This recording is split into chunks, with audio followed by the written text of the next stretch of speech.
Pilipinas, pro Duterte na. Majority ng mga Pilipino ay hindi sang-ayon sa pag-aresto ni Duterte.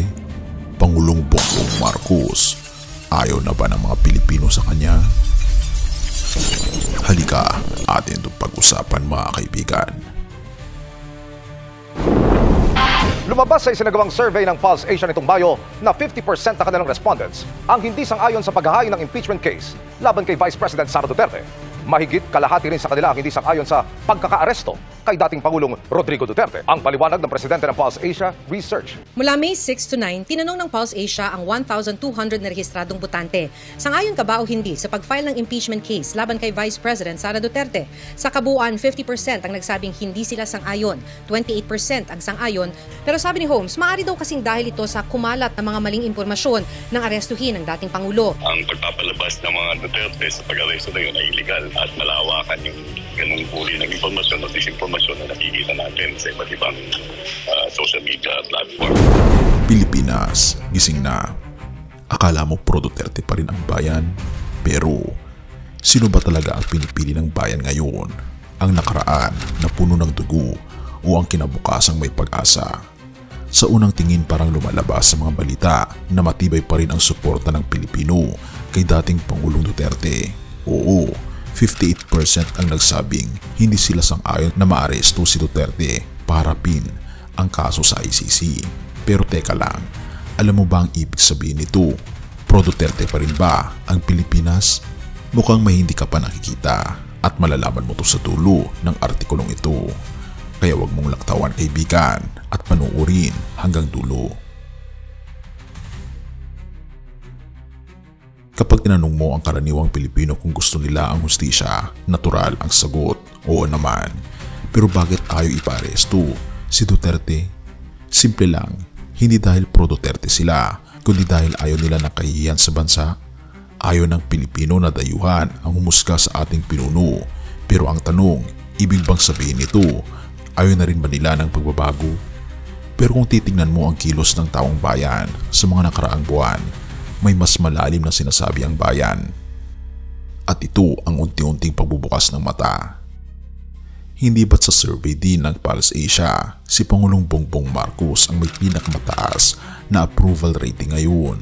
Hindi mo rin pwedeng baliwalain ang mga infrastructure projects, digital transformation at diplomatikong hakbang ni Pangulong Bongbong Marcos na hindi kailanman nagawa sa panahong brutal ng giyera kontra droga. Kung sa panahon ni Duterte takot ang mga tao sa gabi, ngayon ang gobyerno ay abala sa pagpapalakas ng agrikultura, edukasyon at turismo. Therefore, ang tanong, kanino ba talaga tumitingin ngayon ang mga Pilipino? Akala mo ba kasi ang ibig sabihin ng ayaw iparesto ay gusto pa rin si Duterte? Kung sa totoo lang, mas gusto lang ng Pilipino ng respeto sa proseso na kung may kasalanan, dapat dito sa Pilipinas managot. Pero sa mismong pagkiling ng masa kay Pangulong Bongbong Marcos, kitang-kita na may bagong pag-asa ang taong bayan. Hindi pananakot kundi pag-angat, hindi baril kundi bigas, hindi politika kundi progreso. Kaya kung may nagsasabing pro Duterte pa rin ang Pilipinas dahil sa isang survey, baka hindi pa nila nararamdaman ang tunay na tibok ng masa. Ang totoo, mas pro Marcos na ngayon ang Pilipinas, pero hindi dahil sa apelyido, kundi dahil sa resulta. Mas gusto ng Pilipino ngayon ang bumuno na may direksyon, hindi lang puro siga, kundi may sinserong plano. Hindi pananakot ang solusyon, kundi oportunidad. Therefore, ang bansang ito ay gising na. Hindi na ito ang parehong bayang bulag sa dahas. Ito na ang bayang namumulat at tumataya sa kinabukasang mga tao. So ang tanong mga kaibigan, pro Duterte pa rin ba ang Pilipinas? O baka naman, akala lang natin yun.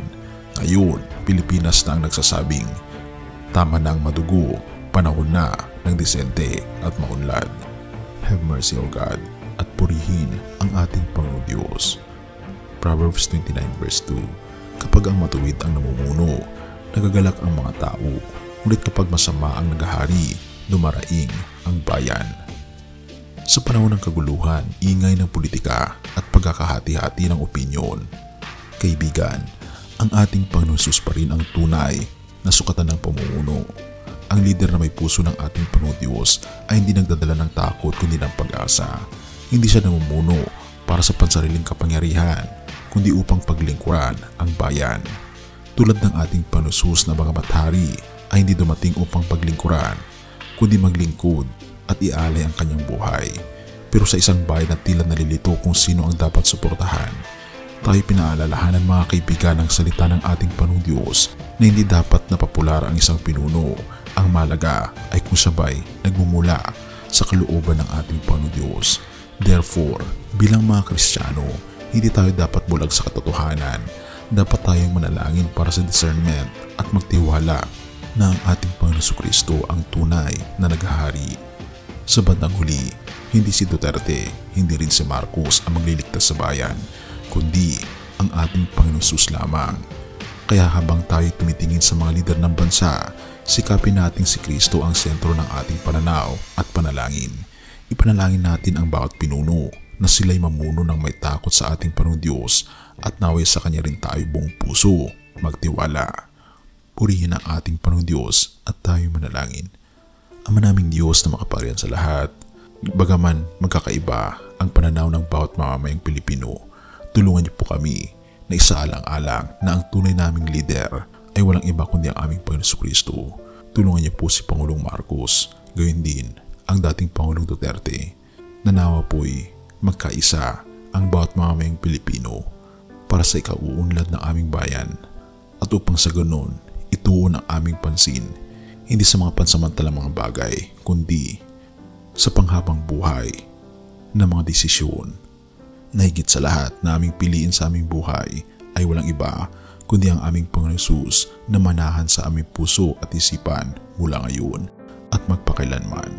Pinupuri po namin kayo at pinapasalamatan o aming Panginoon Diyos sa inyo pong kabutihan sa amin at patuloy niyo po kaming gabayan at patnubayan. Salamat po Panginoon Diyos sa inyo pong pag-ibig sa amin at salamat sa pagdinig ng aming mga panalangin. At patawarin po kami sa lahat ng aming pagkukulang at pagkakasala sapagkat ito po ang aming samot hiling sa matamis na pangalan ng aming Panginoon Jesus. Amen.